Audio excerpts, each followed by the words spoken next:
Hello friends, कैसे हो आप सभी। तो आज की इस वीडियो में हम डिस्कस करेंगे अपना एक एक क्वेश्चन जो कि रिलेटेड है आपका यूपीएससी से। यूपीएससी जून 2024 का क्वेश्चन है। तो एक रैंडम क्वेश्चन अपने तरफ से उठा के लाए हैं जो कि जिसके बारे में हम डिस्कस करेंगे।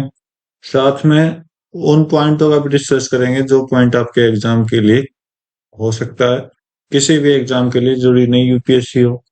तो चलो डिस्कस करते हैं। तो अपने सारे पॉइंट्स और अपने सारे जो कि अपने काम के हैं, बोला कि article 368 of the constitution of India, parliament में amend any provision of constitution by वे।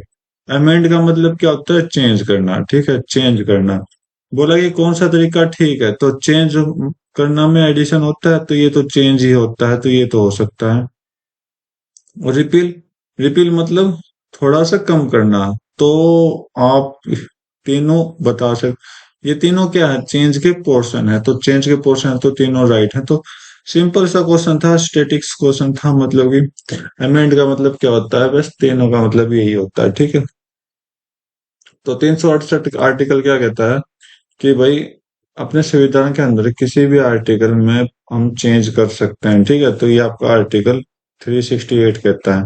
अब इस पर हमने क्या क्या पॉइंट्स लिए हैं, देखो। वैसे इस क्वेश्चन के तरफ से पॉइंट बन नहीं रहे थे, लेकिन हमने जो पॉइंट्स लिए हैं आपके आज की इस वीडियो में डिस्कस करेंगे। Parts of Indian constitution, schedule of Indian constitution, amendment of Indian constitution, sources of Indian constitution. ठीक है। तो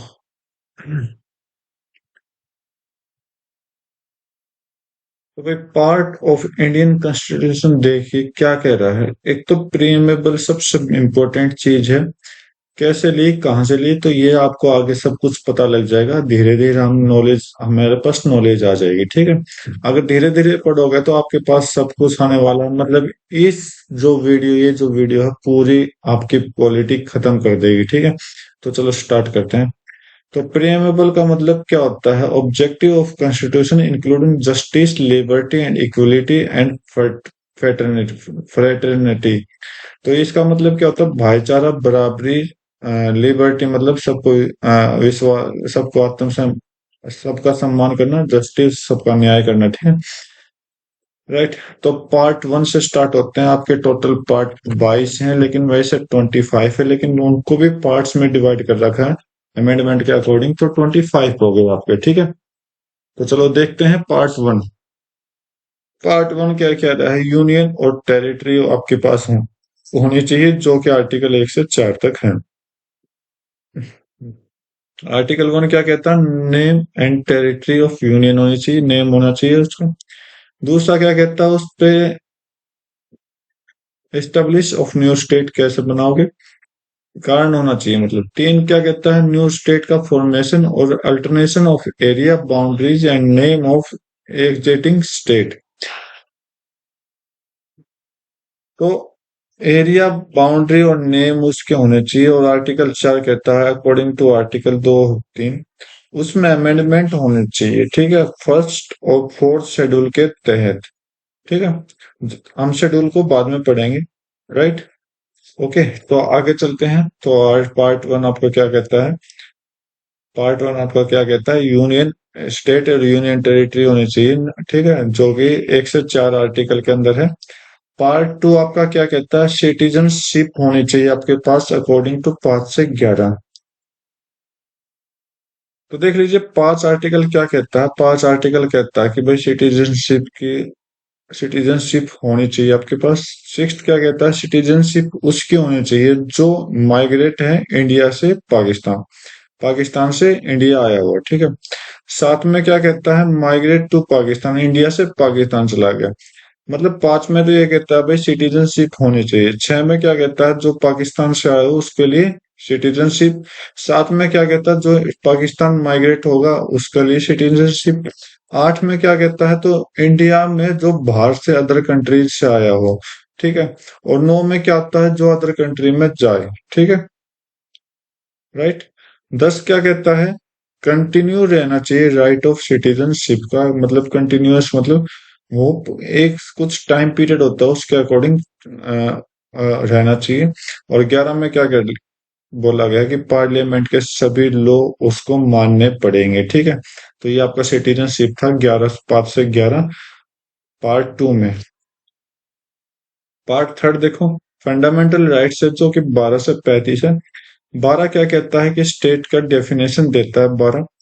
13 क्या कहता है, 13 उसको लोग इंकंसिस्टेंट विद और इनडिरोगेशन ऑफ फंडामेंटल राइट। तो मतलब कि लोग के ऊपर ही है सख्त कार्रवाई होगी अगर किसी ने मानने की तैयारी की, ठीक है। फिर आपका जो मेन आर्टिकल्स हैं जो कि आपके 6 आर्टिकल माने जाते हैं ये रहे। तो 14 से 18 राइट ऑफ इक्वलिटी आपके पास होगी, 19 से 22 आपके पास फ्रीडम होगी, 23 से 24 आपके पास शोषण के विरुद्ध बात कर सकते हो, 25 से 28 में आप क्या कह सकते हो, अपने धर्म को मान सकते हो, 29 30 आपका कल्चरल कल्चरल आपको 29 30 आपका एजुकेशन राइट्स होना चाहिए, 31 आपका वैसे भी हटा दिया गया है। तो ये और एक आर्टिकल 32 से 35, ये 6 इंपॉर्टेंट आर्टिकल आपके लिए इंपॉर्टेंट है, ठीक है। तो इसने बोला कॉन्स्टिट्यूशन रेमेडीज जो कि 32 से 35 तक होगा, ठीक है। आगे देखते हैं आर्टिकल नंबर सॉरी पार्ट आपका फोर्थ, जो कि आपका क्या कहता है, डीपीएसपी। Article number 36 to 51। तो 36 आर्टिकल डेफिनेशन बोलेगा डीपीएसपी की, और 37 to 51 में उसके लिए प्रिंसिपल बताए गए हैं, ठीक है।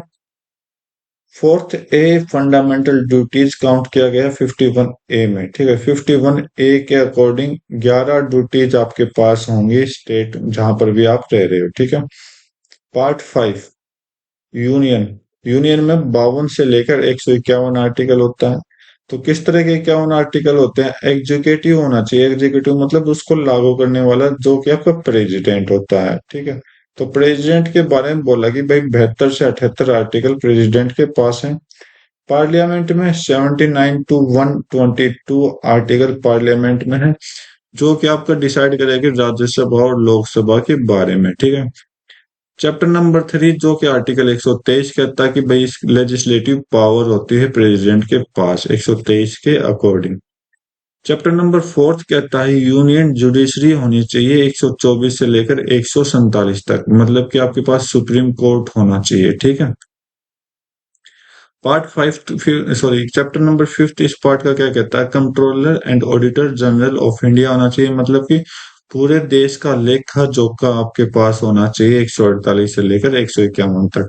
तो ये था पार्ट 5 द यूनियन, पूरे देश के बारे में 52 से 151 कहता है। तो पार्ट 5 में यूनियन है, पार्ट 6 में स्टेट हो जाएगा, ठीक है। 152 से लेकर 237। यहाँ पर चैप्टर 1 जनरल क्यों बोला गया कि स्टेट के बारे में थोड़ी नॉलेज होनी चाहिए 152 के तहत।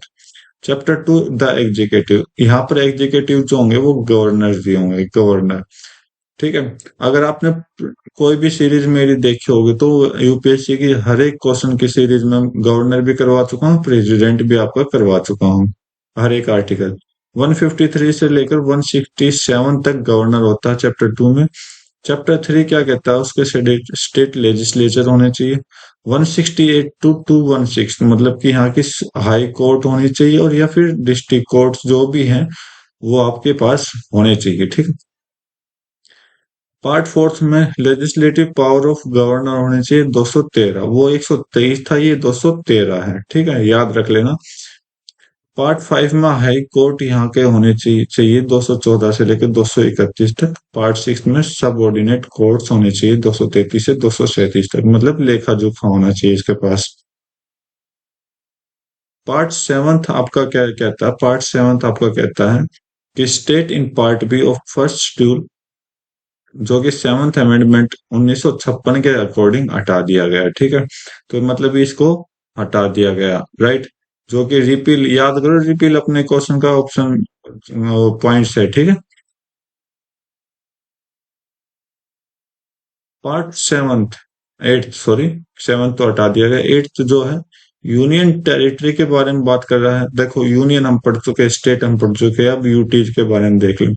239 to 242 आर्टिकल होने चाहिए।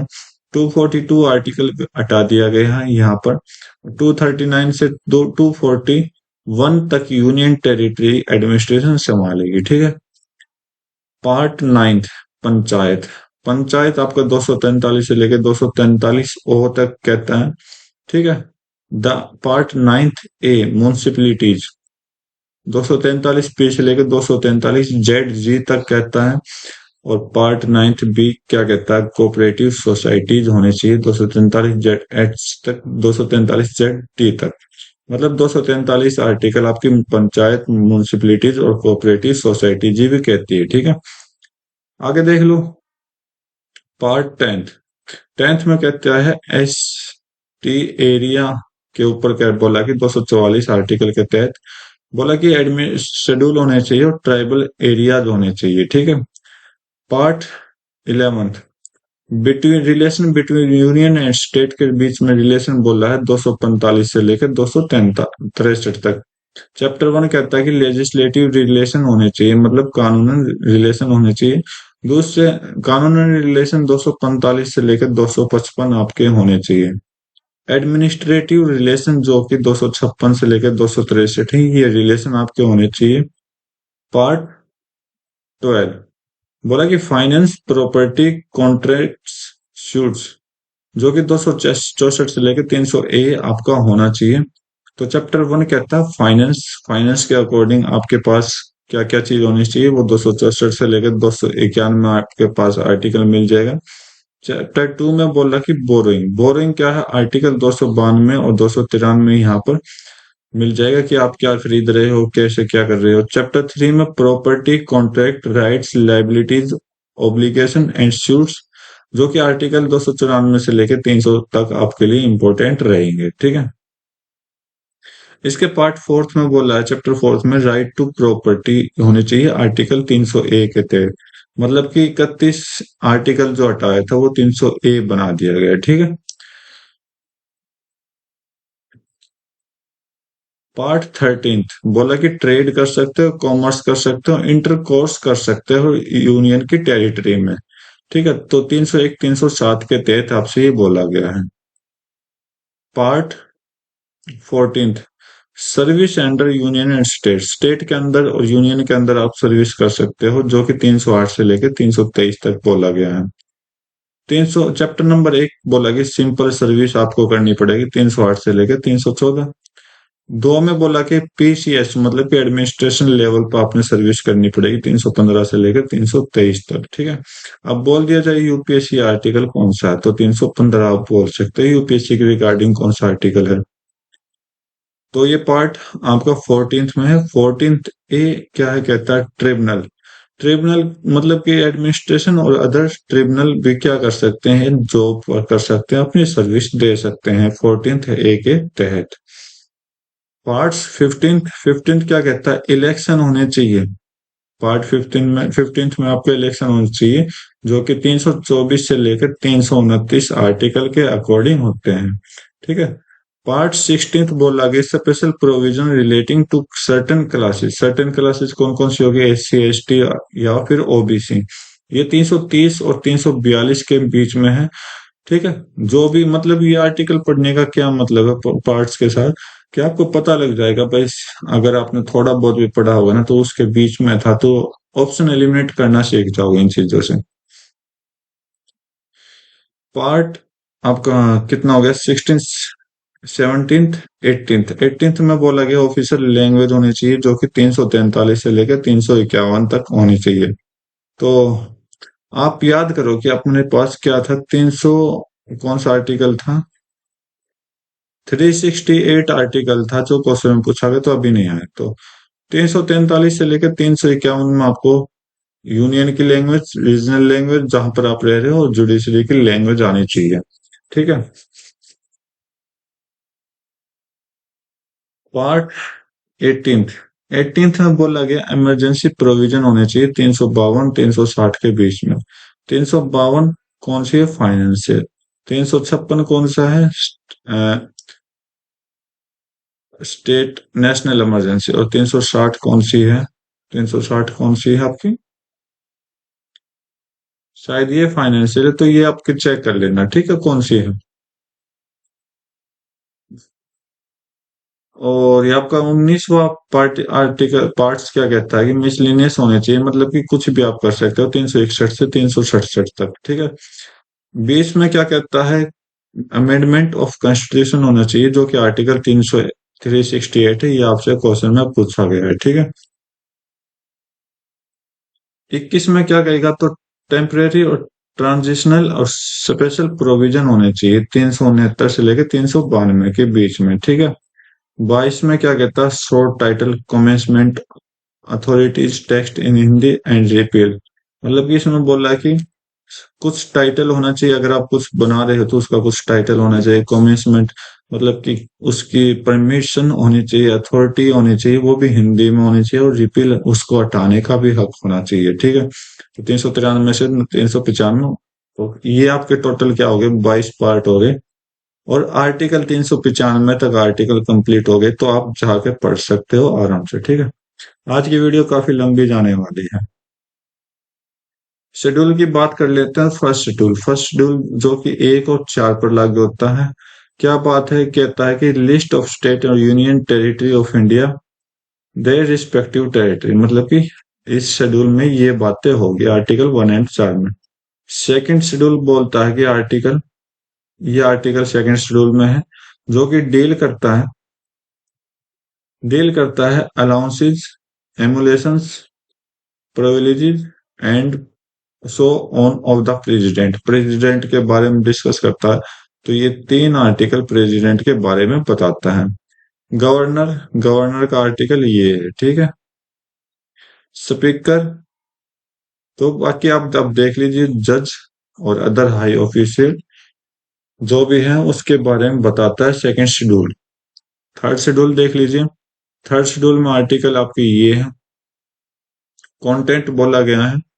तो form of oath and affirmation of union minister, member of parliament, जजेज of supreme court and high court, ठीक है। तो ये आर्टिकल थर्ड शेड्यूल में बोले गए हैं। फोर्थ शेड्यूल में 4(1) है और 82 है।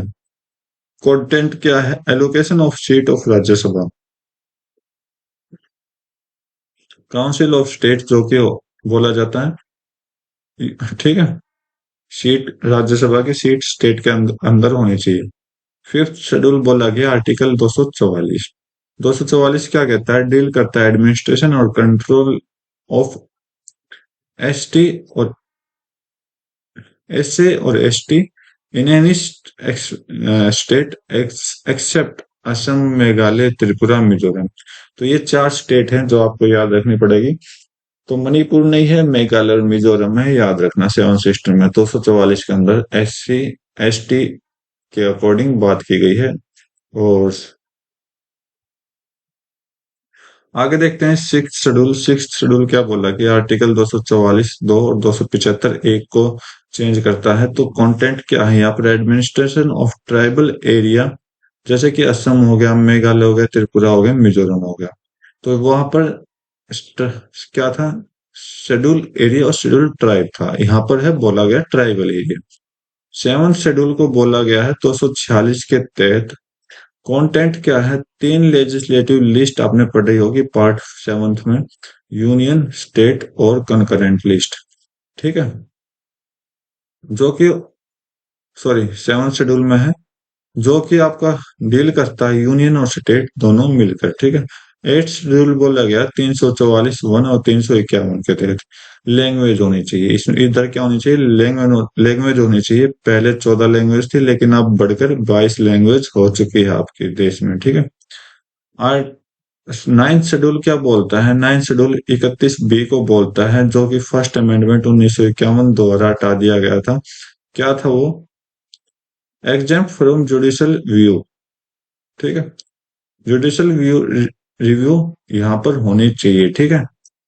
10th शेड्यूल बोला गया कि 102 और 191(2) के तहत ये क्या है, एंटी डिफेक्शन लॉ है। एंटी डिफेक्शन लॉ है मतलब कि किसी को भी मिनिस्ट्री में आप किसी को भी डिस्क्वालीफाई कर सकते हो, ठीक है, ग्राउंड लेवल पर। 11th में क्या बोला गया है, 243(g). 243(g) क्या कहता है, पंचायत के बारे में बोलता है, जो कि आपने पार्ट्स में पढ़ा होगा।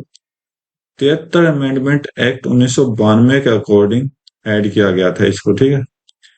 12th शेड्यूल में बोला गया 243 डब्ल्यू, जो कि 74 अमेंडमेंट किया गया जब ऐड किया गया म्यूनिसिपैलिटीज को, ठीक है। तो ये था आपके शेड्यूल। उम्मीद करता हूँ आपको अच्छे से समझ आ जाओगे। बाकी समझ नहीं आया तो प्लीज इसको एक बार पढ़ लेना, तुम्हारे लिए ही है जो कुछ है। अमेंडमेंट बोल रहा है तो अमेंडमेंट कुछ मेन मेन अमेंडमेंट लेकर आया हूं मैं। फर्स्ट अमेंडमेंट 1951, जो कि 19 और 31 बी के अकॉर्डिंग हमने अभी अभी जस्ट पढ़ा था। क्या प्रपोज है कि लैंड रिफॉर्म लॉ बनाया गया है और रिस्ट्रिक्ट किया गया है right to freedom of speech और expression in interest of public order security and relation with foreign state. मतलब कि जो भी गवर्नमेंट के काम है उसके ऊपर आपको बोलने की कोई भी हक नहीं है, ठीक है। सेवंथ अमेंडमेंट 1956 में लाया गया, जो कि इतने आर्टिकल का इफेक्ट करता है। पर्पज क्या है इनका? State and territory of India and introduce the union territory, ठीक है। तो इनको रीऑर्गेनाइज किया गया और यूटी को क्या किया गया, इन आर्टिकल के तहत एक पहचान मिली, ओके।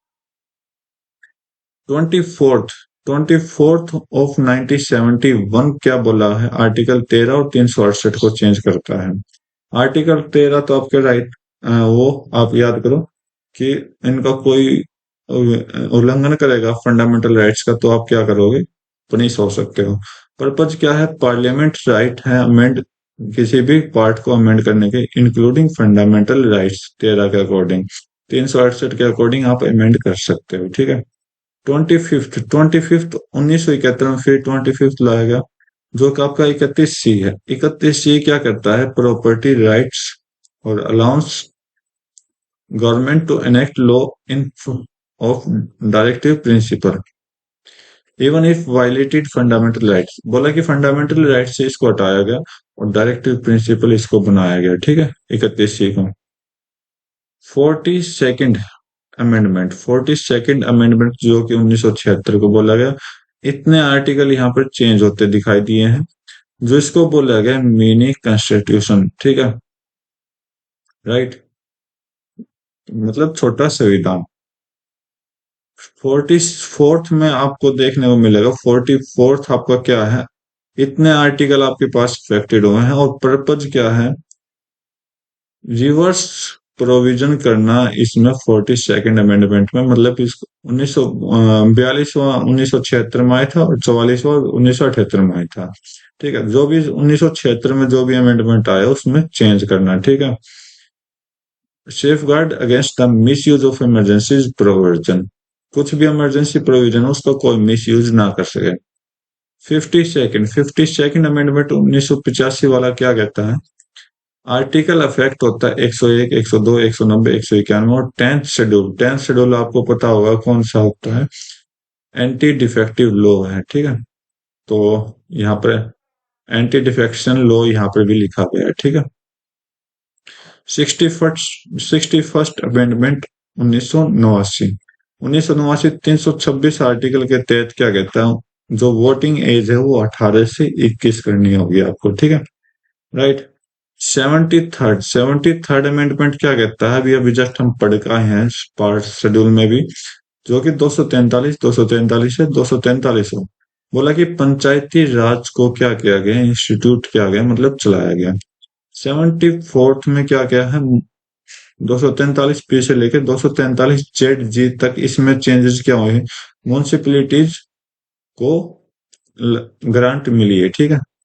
86th अमेंडमेंट 2002 क्या कहता है? आर्टिकल 21A को चेंज किया गया, 45 किया गया, 51 किया गया। 21A में आपको क्या लगाया गया? 6 से लेकर 14 तक क्या होगा? एजुकेशन होनी चाहिए हर बच्चे की। अगर आप ध्यान से सुनते आ रहे हो तो फिलहाल तो 21A में क्या बोला गया? देखो 21 में क्या है आपके पास? एजुकेशन, मतलब कि राइट टू स्पीच है, राइट टू स्पीच आपका उसमें, सॉरी आर्टिकल 19 है। राइट टू 21 में क्या है आपका? Right to privacy. तो प्राइवेसी में आप क्या कर सकते हो? एक एजुकेशन आपको होनी चाहिए। 45 में क्या कहता है? डीपीएसबी में डीपीएसबी में क्या कहता है, 6 से 14 साल तक बच्चे की एजुकेशन कंपलसरी है। और 51 ए में पहले तो 10 था, अब जैसे ही 11वां आया, सेम बात, 6 से 14 साल के बच्चों को एजुकेशन होनी चाहिए। और 21 ए में भी क्या कहता है, 6 से 14 साल के बच्चों को एजुकेशन होनी चाहिए। मतलब कुछ मेन मेन आर्टिकल होते हैं जो आपके काम आएंगे, ठीक है, तो उनको याद रखना है। 91st अमेंडमेंट 2003 क्या कहता है, 75, 164, 361 बी 10th शेड्यूल। तो 75 क्या होता है, सिलेक्शन ऑफ मिनिस्ट्री होती है, ठीक है, बाकी आप खुद पढ़ लेना। 10th schedule anti defection law. Okay, तो बस यही चीज देखने को मिल रही है। 97th अमेंडमेंट 2011 क्या कहता है, 1943 बी, और पार्ट आपका कौन सा हो जाएगा यहाँ पर, 9th बी। 9th बी में आपने पढ़ा होगा क्या, right to form cooperative society होनी चाहिए फंडामेंटल राइट्स के अकॉर्डिंग। ठीक है, ये आपका 9th बी कहता है। ठीक है, आगे देखते हैं। 101 अमेंडमेंट 2016 किसके लिए लागू गया है, सबसे इंपॉर्टेंट, जीएसटी के लिए लागू किया। और जीएसटी कब लागू हुई अपने देश में, 1 जुलाई 2017 को लागू हुई। और अमेंडमेंट कब बना, 2016 में बना, याद रखना। 105, सॉरी 104, 104 में आपका क्या कहता है, SC ST की सीट को बढ़ाकर लोकसभा में और असेंबलीज में लागू किया जाए। और बोला कि रिमूव किया गया रिजर्वेशन ऑफ एंग्लो इंडियंस को। 334 आर्टिकल को अफेक्ट करता है ये। 105 आर्टिकल क्या कहता है, 338 बी, 342 ए, 366, ये क्या कहता है कि BC इकोनॉमिक बैकग्राउंड क्लासेस का यूज किया गया है, ठीक है, राइट। वीकली EWB कुछ ऐसा ही है। तो यहाँ पर भी बोला गया है socially and educationally background classes का यूज करना है, ठीक है। तो ये था अपने कुछ मेन मेन अमेंडमेंट जो कि गवर्नमेंट ने किया है, राइट। तो लास्ट और पढ़ लेते हैं, इंपॉर्टेंट टॉपिक है, आपको एक पॉलिटी की थोड़ी बेस नॉलेज हो जाएगी, ठीक है। सोर्स ऑफ इंडियन कॉन्स्टिट्यूशन के बारे में सुन लो। Source of Indian constitution, constitution क्या कहता है, पहला तो है गवर्नमेंट ऑफ इंडिया एक्ट, जब देश आजाद नहीं हुआ था 1935 के अंदर। इसमें क्या बोला गया भाई, फेडरल स्कीम आपके पास होनी चाहिए, मतलब कि यूनियन और स्टेट के बीच के अलग कानून होने चाहिए। ऑफिसर ऑफ गवर्नर होने चाहिए, गवर्नर का एक ऑफिस होना चाहिए जिसे हेड ऑफ स्टेट बोला जाता है। जुडिशरी होनी चाहिए, जुडिशरी का मतलब क्या होता है, स्ट्रक्चर ऑफ पावर होनी चाहिए सबकी। PCS होना चाहिए, मतलब कि हाई क्वालिटी उनका काम होना चाहिए। इमरजेंसी प्रोविजन, मतलब कि आप इमरजेंसी लगा सकते हो, ठीक है। ये गवर्नमेंट ऑफ इंडिया एक्ट 1935 कहता है। अब आ जाओ देश के बारे में। ब्रिटिश से क्या क्या लिया गया, पार्लियामेंट सिस्टम। पार्लियामेंट सिस्टम में क्या है, प्रेसिडेंट एक नॉमिनल हेड होना चाहिए, काउंसिल ऑफ मिनिस्टर होना चाहिए जो कि प्राइम मिनिस्टर के द्वारा हेड किया जाए, और वो एक रियल एग्जीक्यूटिव होनी चाहिए। रूल ऑफ लॉ क्या कहता है, लॉ क्या है, सुप्रीम है और अप्लाई करना सभी को, ठीक है, मतलब जो कानून बना दिए गए वो सब इम्पोर्टेंट है। सिंगल सिटीजनशिप, तो सिटीजनशिप चाहे आप इंडिया में रह रहे हो चाहे बाहर रह रहे हो, आपके एक ही सिटीजनशिप चलेगी। रेट्स के बारे में बोला तो यहाँ पर 5 रेट्स लगाए गए, habeas corpus, mandamus, prohibition, certiorari, quo warranto, ठीक है, ये 5 आपको रेट्स बनाए गए हैं। बाई कैमरलिज्म, तो 2 हाउस होने चाहिए पार्लियामेंट के, लोकसभा और राज्यसभा, ठीक है। आगे देखते हैं यूएस से। यूएस से हमने क्या लिया, अमेरिका से जो फंडामेंटल राइट्स लिया, ठीक है। जुडिशियल रिव्यू लिया, कि आपके पास कोई भी कानून कार्रवाई होती है तो आप उसको देख सकते हो। इम्पीचमेंट ऑफ प्रेसिडेंट लिया, प्रेसिडेंट को आप रिमूव कर सकते हो, ठीक है। Removal of supreme court high court जज, तो प्रेसिडेंट को ही हटा दिया तो आप सुप्रीम कोर्ट हाई कोर्ट के जज को भी तो हटा सकते हो। इंडिपेंडेंस ऑफ जुडिशरी, आपके पास कानून लागू करने और उसको देखने की पूरी परमिशन है। प्रीएमेबल, तो प्रीएमेबल क्या है, छोटा संविधान होता है, इसको भी यूएस से हमने लिया है, राइट। इरिस कॉन्स्टिट्यूशन से हमने क्या लिया था, डीपीएसपी। डीपीएसपी मतलब directive principle of state policy, मतलब कि आप जहां पर रह रहे हो तो वहां के आपको हर एक रूल मानने होंगे, ठीक है, जो कि आर्टिकल 36 से लेकर 51 कहता है, ठीक है। Method of election of president, president के इलेक्शन के बारे में ये आपको इरिस से लिया, इरिस मतलब ईरान से लिया, ठीक है। कनेडियन कॉन्स्टिट्यूशन क्या कहता है, कनेडियन कहता है federal system with strong centre, कि भाई पूरे पूरे देश का एक सेंटर होना चाहिए। जैसे इंडिया के सारे स्टेट का एक सेंटर कौन है, दिल्ली है, ठीक है, राइट। उसके पास पावर ज्यादा होनी चाहिए, रेजिड्यू पावर, रेजिड्यू पावर मतलब स्टेट के पास पावर होनी चाहिए सबसे ज्यादा, ठीक है। कनाडा से सेंटर याद कर लो, ठीक है। ऑस्ट्रेलियन, ऑस्ट्रेलिया से हमने क्या लिया, लिस्ट ली, कॉन्करेंट लिस्ट, जो कि आपने तीन लिस्ट पढ़ी थी, यूनियन, स्टेट एंड कॉन्करेंट। अरे तो ये कॉन्करेंट लिस्ट यहां से ली थी, ठीक है, जो कि सेंटर और स्टेट दोनों काम कर सके। Freedom of trade, commerce, intercourse आप कर सकते हो। ज्वाइंट सीटिंग ऑफ पार्लियामेंट, तो पार्लियामेंट जब मतलब कुछ आपका कानून भंग हो जाता तो एक ज्वाइंट सीटिंग बनाई जाती है, वो ज्वाइंट सीटिंग वहां पर होती है, ठीक है। तो ज्वाइंट सीटिंग ऑफ पार्लियामेंट बनाया गया। Weimar constitution of Germany, Germany का एक कॉन्स्टिट्यूशन है जो कि वेमर ने बनाया था, ठीक है, उसी से लिया गया है। Suspension of fundamental rights during emergency, emergency के दौरान आपके सारे के फंडामेंटल राइट्स को खत्म कर दिया जाएगा, ठीक है। आगे पढ़ते हैं साउथ अफ्रीकन कॉन्स्टिट्यूशन। बोला कि procedure of amendment of the constitution बनाया गया, अमेंडमेंट कर सकते हो अफ्रीका के तहत। और मेंबर ऑफ राज्यसभा, राज्यसभा के आप मेंबर बन सकते हो, ठीक है, इलेक्शन के दौरान। जापानीज कॉन्स्टिट्यूशन क्या कहता है, लॉ बनाने की प्रक्रिया होनी चाहिए। और सोवियत कॉन्स्टिट्यूशन क्या कहता है, फंडामेंटल ड्यूटीज होनी चाहिए, जो कि आपका आर्टिकल नंबर 51A है, पार्ट 4 ए के तहत। आइडियल जस्टिस होना चाहिए, सोशल, इकोनॉमिक्स एंड पॉलिटिक्स प्रीएमेबल में, ठीक है। मतलब कि ये तीन वर्ड वहां से ऐड किया गया। फ्रांस कॉन्स्टिट्यूशन देखियो, अब ये लिबर्टी, इक्वलिटी और फर्टिनिटी फ्रांस से लिया गया। तो सोवियत से आपके सोशल, इकोनॉमिक, पॉलिटिक्स लिया गया, ठीक है, ये चीज याद होनी चाहिए। Constitution of UK, United kingdom, तो मतलब यूनाइटेड किंगडम क्या है, जितने भी देश पे राज्य था उसका। कॉन्सेप्ट ऑफ कैबिनेट यहां से लिया गया, और पार्लियामेंट्री प्रिविलेज यहां से लिया गया। तो भाई ये था आज का पूरा वीडियो और पूरा स्ट्रक्चर। उम्मीद करता हूँ आपको हर एक पॉइंट अच्छे से समझ आएगा, क्वेश्चन को आपने अच्छे से सोल्व किया होगा, समझा होगा।